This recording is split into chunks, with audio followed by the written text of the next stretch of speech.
한일 정상회담 결과를 놓고 여야 공방이 계속되고 있습니다.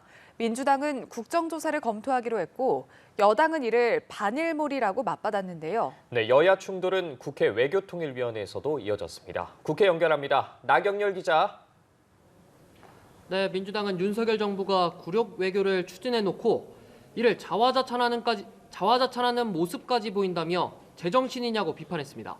이번 한일 정상회담을 신을사조약이라고 표현하기도 했는데 회담에서 독도와 위안부 논의까지 오간 건지 명확히 밝히겠다며 국정조사를 검토하겠다고 했습니다. 사과 한마디 없이 모든 것을 내주고 일본으로부터 추가로 받은 청구서가 대체 몇 개인지 모르겠습니다. 한일 정상회담 전반에 대해 낱낱이 진상을 규명하고 굴욕 외교를 반드시 바로잡겠다는 말씀을.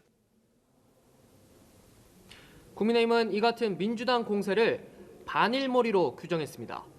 국익엔 관심이 없는 민주당이 부끄럽다며 반일 감정을 부추기지 말고 한일 미래에 도움이 되는 게 무엇인지 고민해달라고 촉구했습니다. 한일 관계도 우리의 국익을 가장 잘 지킬 수 있는 방법, 미래에 도움이 되는 방법으로 풀어나가야 하는 것이지 언제까지나 반일 감정을 부추기고 죽창가를 불러서야 되겠습니까? 국회 외통위에서도 충돌은 이어졌습니다. 야당 측 의원들은 한일 회담에서 독도와 위안부 문제가 언급됐는지 확인해야 한다며 국정조사와 청문회를 열어야 한다고 주장했습니다. 이에 박진 외교부 장관은 위안부 합의, 독도 문제가 정상회담에서 논의된 적 없다고 강조했는데 일본 정부 말을 한국 정부 말보다 더 신뢰하느냐고 되묻기도 했습니다. 다만 기시다 총리의 언급은 없었느냐는 질의에는 밝히기 적절치 않다고만 말했습니다. 야당 의원들은 굴욕 외교 책임을 지고 박진 장관 사퇴를 촉구한 반면 여당은 새로운 한일 관계를 여는 계기가 됐다며 박 장관 옹호에 나섰습니다. 네, 이외에도 여야 입장이 크게 엇갈리는 사안들이 많지 않습니까? 정순신 변호사 아들의 학교폭력 청문회도 여당 반발 속에 열리게 됐다고요? 네, 그렇습니다. 국회 교육위원회가 정순신 변호사 아들의 학교폭력 청문회를 오는 31일 열기로 했습니다. 청문회 개최 안건은 국민의힘 의원들이 퇴장한 가운데 민주당 단독으로 처리됐습니다. 여당 측은 여야 간 일정 조율도 되지 않았고 민주당 의원들이 어젯밤 8시에 안건조정위원회를 갑자기 열어 청문회 개최 안건을 통과시켰다고 문제 삼았습니다.